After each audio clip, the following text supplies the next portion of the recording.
ಯಾಕಂದರೆ ಮಕ್ಕಳಿಗೆ ಭವಿಷ್ಯದ ಬಗ್ಗೆ ಏನಾದರೂ ಆಲೋಚನೆ ಮಾಡಬೇಕಂತ ಇದ್ರೆ ಇಂಥ ಕಾರ್ಯಕ್ರಮವನ್ನು ಮಾಡಬೇಕು ನೀವು. ಅವರಲ್ಲಿ ಯಾವ ಪ್ರತಿಭೆ ಅಂತ ಇದೆ ಅಂತ ಗುರುತಿಸಿ ಹೊರಹೊಮ್ಮಿಸ್ಲಿಕ್ಕೆ ಸಾಧ್ಯ ಆಗ್ತದೆ. ಕೇವಲ ಕೆಲವುದರ ಬಗ್ಗೆ ಈಗ ಚರ್ಚೆಯನ್ನು ಮಾಡಿದರೆ ನನ್ನ ಮೇಲೆ ದೊಡ್ಡ ಅಪವಾದ ಬಂದಿತ್ತು. ಆದರೆ ಒಂದು ಮಾತನ್ನು ಹೇಳ್ತೀನಿ, ನಿಮ್ಮ ಭಕ್ತಿ ಭಜನೆ ಖಂಡಿತವಾಗಿ ನಿಮ್ಮ ಮನೆಯಲ್ಲಿ ನಿಮ್ಮ ದೇವಸ್ಥಾನದಲ್ಲಿ ಮಾಡೋದ್ರೊಟ್ಟಿಗೆ ನಿಮ್ಮ ಮಕ್ಕಳ ಭವಿಷ್ಯದ ಬಗ್ಗೆ ಆಲೋಚನೆ ಮಾಡಬೇಕಾದರೆ ಈ ಸೆಲೆಬ್ರಿಟೀಸ್ ಬಂದಿದ್ದಾರಲ್ಲ ಅವರನ್ನು ನೋಡಿ ಮಕ್ಕಳಿಗೆ ಯಾವುದರಲ್ಲಿ ಆಸಕ್ತಿ ಇದೆ ಅಂತ ನೋಡಿ. ಇವತ್ತೀಗ ಇಷ್ಟೊಂದು ಜನರಿಗೆ ಬೇರೆ ಬೇರೆ ವಿವಿಧ ಕಾರ್ಯಕ್ರಮಗಳನ್ನು ಇಟ್ಟಿದ್ದಾರೆ. ಅದನ್ನು ಗುರುತಿಸ್ಲಿಕ್ಕೆ ತಂದೆ ತಾಯಿಂದರಿಗೆ ಒಂದು ಅವಕಾಶವನ್ನು ಮಾಡಿಕೊಟ್ಟಿದ್ದಾರೆ. ಇಲ್ಲದಿದ್ದರೆ ನೇರವಾಗಿ ಶಾಲೆಗೆ ಹೋಗೋದು, ಮನೆಗೆ ಬರೋದು, ಭಜನೆ ಮಾಡೋದು, ಭಕ್ತಿ ಮಾಡೋದು, ಮನೆಯಲ್ಲಿ ಕೂತ್ಕೊಳ್ಳೋದಲ್ಲ. ಪ್ರತಿಯೊಂದು ಮಗುವಿನಲ್ಲಿ ಅವ್ಯಕ್ತವಾಗಿ ಸಮಗೊಂಡಂಥ ಪ್ರತಿಭೆಯನ್ನು ಗುರುತಿಸುವಂಥ ಕೆಲಸವನ್ನು ಶಾಲೆಯಲ್ಲಿ ಒಂದು ಶಿಕ್ಷಕರು ಮಾಡ್ತಾರೆ. ಅದರೊಟ್ಟಿಗೆ ಮನೆಯಲ್ಲಿ ಸಹ ಇದನ್ನು ನೋಡಿ ಮನೆಯಲ್ಲಿ ಸಹ ನೀವು ಉತ್ತೇಜನವನ್ನು ಕೊಡುವಂಥ ಕೆಲಸ ಮಾಡಬೇಕಾಗಿ. ಕೇವಲ ಅವರಿಗೆ ಓದಿದೆಯಾ ಬರ್ದಿಯಾ ಅಲ್ಲ, ಕ್ರೀಡೆ ಕಲೆ ಎರಡೂ ಸಹ ಇವತ್ತಿನ ದಿವಸದಲ್ಲಿ ಶಿಕ್ಷಣದ ಒಂದು ಭಾಗ.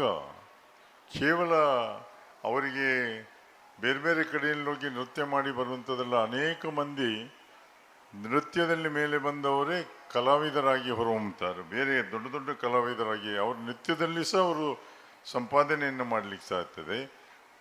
ಈಗ ಸೆಲೆಬ್ರಿಟಿಗಳಾಗುವಂಥದ್ದು ಅವರೇ. ಕ್ರೀಡೆಯಲ್ಲಿ ಕ್ರಿಕೆಟ್ನಲ್ಲಿ, ಫುಟ್ಬಾಲ್ನಲ್ಲೋ, ವಾಲಿಬಾಲ್ನಲ್ಲಿ ಮೇಲೆ ಬಂದರೆ ಮಕ್ಕಳಿಗೆ ಇಂಥದೇ ಆಟ ಅಂತ ಹೇಳಬೇಡಿ, ಅವರಿಗೆ ಯಾವುದರಲ್ಲಿ ಆಸಕ್ತಿ ಇದೆ ಅದಕ್ಕೆ ಉತ್ತೇಜನವನ್ನು ಕೊಡುವಂಥ ಕೆಲಸವನ್ನು ಮಾಡಿದಾಗ ಮಾತ್ರ ಅವರಿಗೆ ಆಸಕ್ತಿ ಇರ್ತದೆ. ಸಮಾಜದಲ್ಲಿ ವಿದ್ಯೆ ಅನ್ನೋದು ಎಷ್ಟು ಮುಖ್ಯ, ನಮ್ಮನ್ನು ನಾವು ಕಟ್ಕೊಳ್ಳೋಕ್ಕೆ, ನಮ್ಮ ಬದುಕನ್ನು ಕಟ್ಕೊಳ್ಳೋದಕ್ಕೆ ವಿದ್ಯೆ ಎಷ್ಟು ಮುಖ್ಯ ಅನ್ನೋದು ಇವತ್ತಿನ ಸಮಾಜದಲ್ಲಿ ಎಲ್ಲರಿಗೂ ಗೊತ್ತಿರೋ ವಿಚಾರ. ಇಲ್ಲಿರುವಂಥ ಗಣ್ಯರು ಕೂಡ ಅದನ್ನೇ ಹೇಳಿದ್ರು.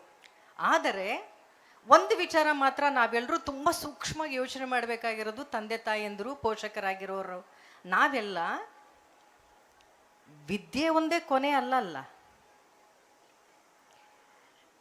ಇವತ್ತು ಈ ಸಮ್ಮರ್ ಕ್ಯಾಂಪಲ್ಲಿ ಹಲವಾರು ಸಾಂಸ್ಕೃತಿಕ ಚಟುವಟಿಕೆಗಳು ಹಾಗೂ ಅದರ ಬಗ್ಗೆ ಒಂದು ಬೆಳಕು ಚೆಲ್ಲುವಂಥ ಕೆಲಸವನ್ನು ಇಲ್ಲಿ ಮಾಡ್ತಾ ಇದ್ದಾರೆ.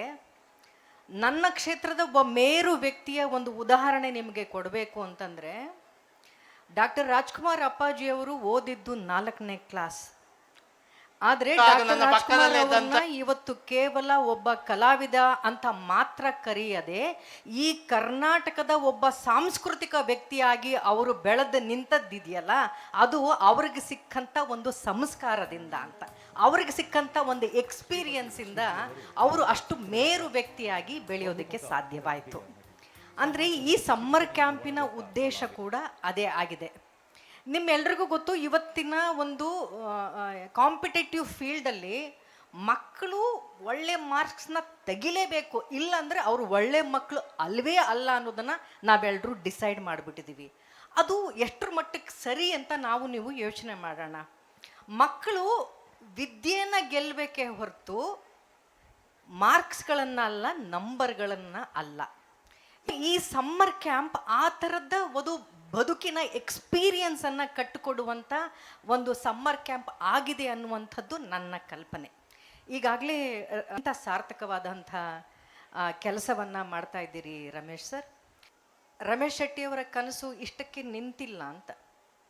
ಅವರ ಕನಸು ನಿಜವಾಗಲೂ ನನಸಾಗೋದು ಯಾವಾಗ ಅಂದರೆ, ಇಲ್ಲಿ ಬಂದಿರುವಂಥ ಪ್ರತಿಯೊಂದು ವಿದ್ಯಾರ್ಥಿ ಮಗು ಏನಿದೆಯಲ್ಲ, ಆ ಮಗು ತಾನು ಕಂಡಂಥ ಕನಸು ನನಸಾದಾಗ ಮಾತ್ರ ಅವರ ನಿಜವಾದ ಕನಸು ನನಸಾಗತ್ತೆ ಅನ್ನೋದು ನನ್ನ ಅನಿಸಿಕೆ ಅಂತ ನನಗನ್ಸುತ್ತೆ.